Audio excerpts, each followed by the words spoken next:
박영선 의원 저희가 연결해 보려고 합니다. BBK 가짜 편지 사건을 다시 대정부 질의에서 수면 위로 끌어올리신 분이죠. 의원님 연결됐습니다. 안녕하십니까? 네, 안녕하세요. BBK. 감회가 새롭겠습니다. 의원님. 네. 예, 2007년 당시에도 사실은 BBK 최정방 공격수 중에 한 분이셨죠. 네. 자, 그런데 이제 그 대정부 질의에서 문자를 공개하셨어요. 예. 네. 박영선 의원에게 사대드리며 그리고 저에겐 2개의 카드가 남아있다. 이런 내용의 문자를 공개하셨는데 이게 요 문자만으로는 잘 이해가 되지 않는 분들이 많을 겁니다. 어떤 문자인지 전체적으로. 좀 설명을 해 주십시오. 왜 이런 문자가 왔고 전후 맥락이 뭔지. 그 2007년 이제 10년 전 일인데요. 그 당시에 이 박근혜 전 대통령 측근들이 이명박 후보가 주가 조작을 해가지고 5,200여 명의 피해자가 났고 또 600억 원의 피해를 발생시켜서 이 수백억 원을 횡령한 이 BBK의 실소유자가 바로 이명박 후보다라고 주장을 했었죠. 그런데 이 실소유자 문제가 나오니까 이제 이명박 그 후보께서 나는 실소유자가 아니고 피해자다 이런 이제 주장을 하면서 김경준이 실소유자다 이제 이렇게 계속 주장을 하면서 그 선거를 버텼는데 네네. 이 김경준이 이제 실질적으로 입국을 하게 되지 않았습니까? 네. 미국에서 입국을 하니까 이명박 후보의 지지율에 이상이 생겼어요. 네네. 그러니까 그 당시에 한나라당이 이 민주당이 이명박 후보에게 타격을 주기 위해서 김경준 씨를 국내로 데리고 왔다라는 기획 입국서를 주장을 하게 됐고 그렇죠. 예. 그 주장을 뒷받침한 것이 바로 BBK 가짜 편지였습니다. 맞습니다. 그런데 이 가짜 편지를 흔든 사람은 바로 당시에 그 홍준표 클린정치위원장이었거든요. 네네. 근데 이 홍준표 클린위원장이 이 가짜 편지를 흔들면서 민주당과 김경준의 발언이 거짓이고 오히려 이것이 문제가 있다. 뭐 이런 식으로 이제 이걸 뒤집어 씌우려고 하는 하나의 일종의 그 선거에 당선될 목적으로 어떤 사건을 조작한 이 조작 사건이었습니다. 있죠. 맞습니다. 네. 그런데 3년 3개월 후에 이 편지의 실제 작성자가 나타나서 기자회견을 하면서 네. 이 편지는 이명박 전 대통령 가족과 측근의 부탁으로 날조됐다. 이렇게 이제 기자회견을 하면서 그 후에 저한테 죄송하다는 문자를 보냈고요. 이분이 저한테 이제 그 죄송하다는 문자를 보낸 이유는 이 BBK 가짜 편지 사건으로 제가 이제 엄청나게 고통을 당했었거든요. 검찰이 저를 중심으로 한 민주당이 이것을 기획했을 것이다라는 어떤 그 각본을 짜놓고 제 주변 저를 비롯해서 제 주변에 수사를 엄청나게 했었습니다. 네네. 그런데 이제 이게 사실이 아닌 것으로 밝혀진 그런 사건이었죠. 네. 그때 이제 가짜 편지는 사실 좀 약하고 증거 조작을 한 것이죠, 완전히. 예. 그렇습니다. 네. 있지도 않은 민주당이, 어떤 조작을 했다고, 조작을 했다고 주장을 하면서 검찰은, 정봉주 전 의원을 갖다가, 또 기소를 하고 또 정봉주 전 의원이 이 BBK 사건으로 인해서 실형을 살게 되고 이런 이제 억울한 일들이 지금 계속 벌어지게 된 거죠. 그렇죠. 뭐 선거권도 10년간 박탈되는 상태고 전봉주. 맞습니다. 네. 그런데 그 당시 한나라당에서 흔들었던 편지는 가짜라고 편지를 작성한 당사자가 당시에 폭로했지 않습니까? 신명 씨라고. 네. 그래서 그분이 이제 이 일로 고생하신 박영선 의원에게 죄송하다고 그거 내가 쓴 가짜라고 이렇게 폭로하면서 보낸 문자인 걸로 보이는데요. 그죠? 네네. 네. 그런데 이제 지난 대정부 질문에서 새로운 증거가 있다고 하셨지 않습니까? 이제 그 문자 메시지의 내용을 보면은요. 네. 나에겐 아직 두 개의 카드가 있다. 이렇게 써 있지 않습니까? 네네. 근데 이 2개의 카드가 지금 현재 밝혀지지 않았고요. 네. 이분이 그 문자를 보내면서 저한테 뭐라 그랬냐면 검찰청 발표는 담당 검사 박철우 검사 외에는 전부 거짓이다. 네. 이렇게 2가지의 이야기를 적었어요. 네. 근데 제가 이제 여기서 말씀드리고 싶은 내용은 뭐냐면 검찰이 새로 출발하겠다 그러면서 인혁당 사건을 사죄를 국민한테 했었는데요. 사실은 지금 검찰이 새로 출발하려면 바로 이 BBK 사건 수사에 대한 대국민 사과가 있어야 된다. 저는 그렇게 보고 있습니다. 왜냐하면 여기서의 그 검찰청 발표가 전부 가짜다라는 그 의미는 뭐냐면 그 당시에 검찰이 이 가짜 편지의 윗선은 없다라고 해서 꼬리를 잘라버렸거든요. 그렇죠. 예. 그런데 이 문자가 의미하는 것이 이 윗선이 있다라는 것을 의미하는 것일 거라고 저는 그렇게 생각하고 있습니다. 왜냐하면 이 윗선과 관련된 여러 가지 그 등장인물들이 나오는데요. 네. 이 등장인물들에 대해서 검찰이 다 면죄부를 줬고 그리고 이 등장인물들이 그 당시에 그 면죄부를 받고 조용히 있었으면 제가 그냥 가만히 있겠는데 요즘 보면 마치 대한민국의 정의를 바로 세우는 사람인 것처럼 둔갑을 해서 오히려 더 큰 소리를 치고 있습니다. 그렇기 때문에 저는 이 부분과 관련해서는 검찰이 재수사를 하고 국민들에게 사과를 해야 되는 것 아닌가 저는 그렇게 생각하고 있습니다. 지금 말씀하신 그 당시에 그 신명 씨가 자신에게 네. 편지 조작을 지시했던 사람 그리고 관여했던 사람이라고 밝힌 인물들이 이명박 대통령의 형인 이상득 씨 네. 그리고 최시중 그리고 이명박 특보 당시에 그리고 김병진 특보. 예. 네. 그다음에 동서인 이명박 대통령의 동서인 신기혁 씨 이런 분들을 이 이름이 직접 거론됐었어요 그때 당시에. 네네. 근데 이제 검찰에서는 또 이분이 또 이런 이야기도 했어요.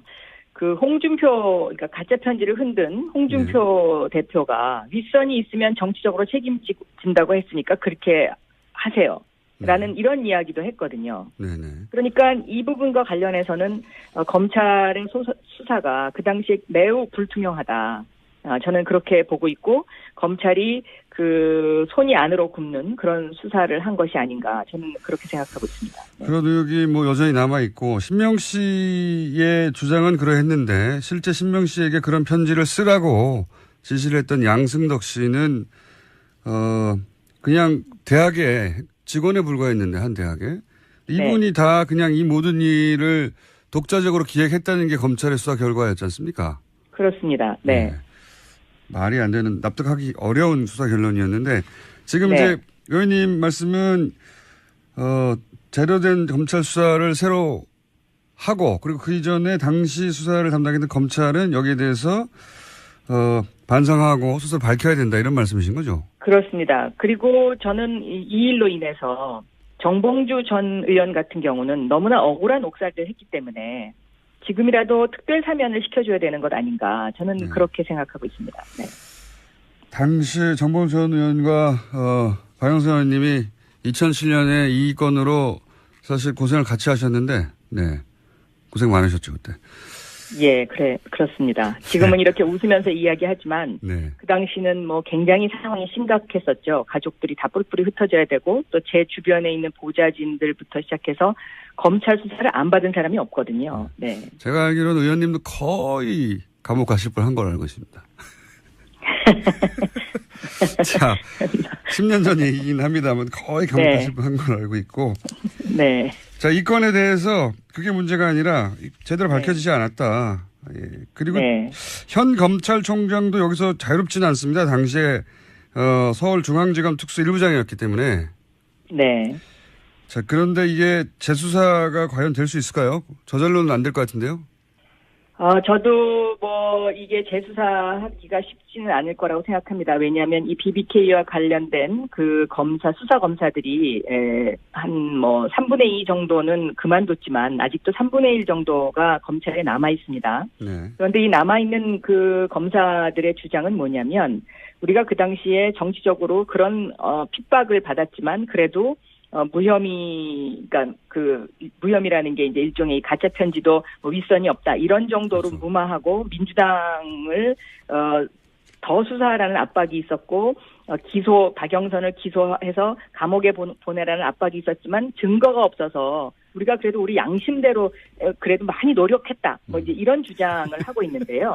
예. 저는 그런 주장을 사석에서 할 게 아니고 국민 앞에 우리가 그 당시에 이러이러한 그 힘든 상황이었고 그래서 우리는 이러이러한 잘못을 했다. 그리고 사실 그 당시에 진실은 이러이러한 것이었다라는 것을 국민들에게 밝혀야 정의로운 대한민국으로 가는 어떤 하나의 초석을 만들 수 있지 않을까. 그리고 다시는 검찰이 이런 어떤 정치권에 휘둘리는 검찰이 안 되기 위해서라도 저는 이런 부분은 한 번 정도는 정리하고 넘어가는 것이 맞다라고 저는 생각하고 알겠습니다. 있습니다. 사석에서는 그런 이야기를 하는군요. 당시에 검찰 출신들이. 네, 제가 듣기로는 정봉주 전 의원에게도 그 당시에 정봉주 전 의원을 수사했던 검사분들이 예. 우리가 그때 뭐 이래서 어쩔 수 없이 기소를 한 거다라는 이야기를 사석에서 하는 걸로 제가 알고 있습니다. 알겠습니다. 오늘 말씀 감사합니다. 여기까지 듣겠습니다. 네. 지금까지 더불어민주당 박영선 의원이었습니다. 띄우려고 하는 하나의 일종의 그 선거에 당선될 목적으로 어떤 사건을 조작한 이 조작 사건이었습니다. 있죠. 맞습니다. 네. 그런데 3년 3개월 후에 이 편지의 실제 작성자가 나타나서 기자회견을 하면서 네. 이 편지는 이명박 전 대통령 가족과 측근의 부탁으로 날조됐다. 이렇게 이제 기자회견을 하면서 그 후에 저한테 죄송하다는 문자를 보냈고요.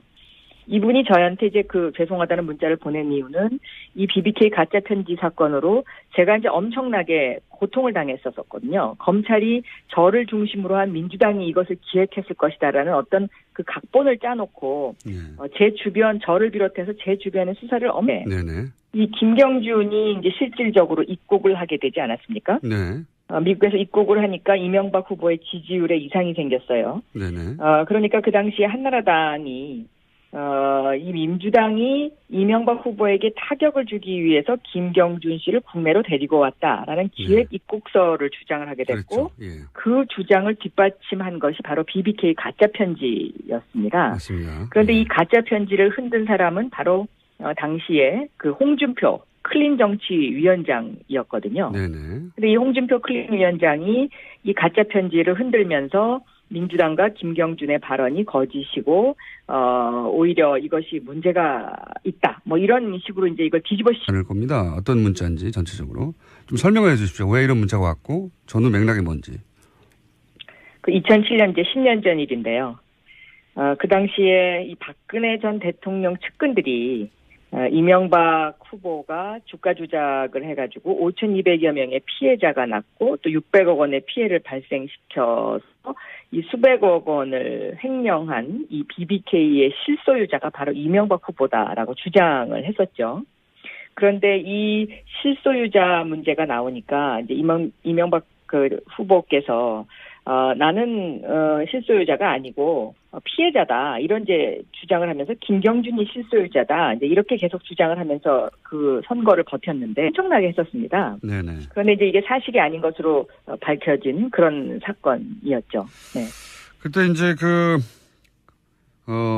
가짜 편지는 사실 좀 약하고 증거 조작을 한 것이죠, 완전히. 예. 그렇습니다. 네. 있지도 않은 민주당이 어떤 조작을 했다고 그 조작을 했다고 주장을 하면서 검찰은 정봉주 전 의원을 갖다가 또 기소를 하고 또 정봉주 전 의원이 이 BBK 사건으로 인해서 실형을 살게 되고 이런 이제 억울한 일들이 지금 계속 벌어지게 된 거죠. 그렇죠. 뭐 선거권도 10년간 박탈되는 상태고 정봉주 맞습니다. 네. 그런데 그 당시 한날 박영선 의원 저희가 연결해 보려고 합니다. BBK 가짜 편지 사건을 다시 대정부 질의에서 수면 위로 끌어올리신 분이죠. 의원님 연결됐습니다. 안녕하십니까? 네, 안녕하세요. BBK. 감회가 새롭겠습니다. 의원님. 네. 예, 2007년 당시에도 사실은 BBK 최정방 공격수 중에 한 분이셨죠. 네. 자, 그런데 이제 그 대정부 질의에서 문자를 공개하셨어요. 예. 네. 박영선 의원에게 사대드리며 그리고 저에겐 2개의 카드가 남아있다. 이런 내용의 문자를 공개하셨는데 이게 요 문자만으로는 잘 이해가 되지 않는 분들이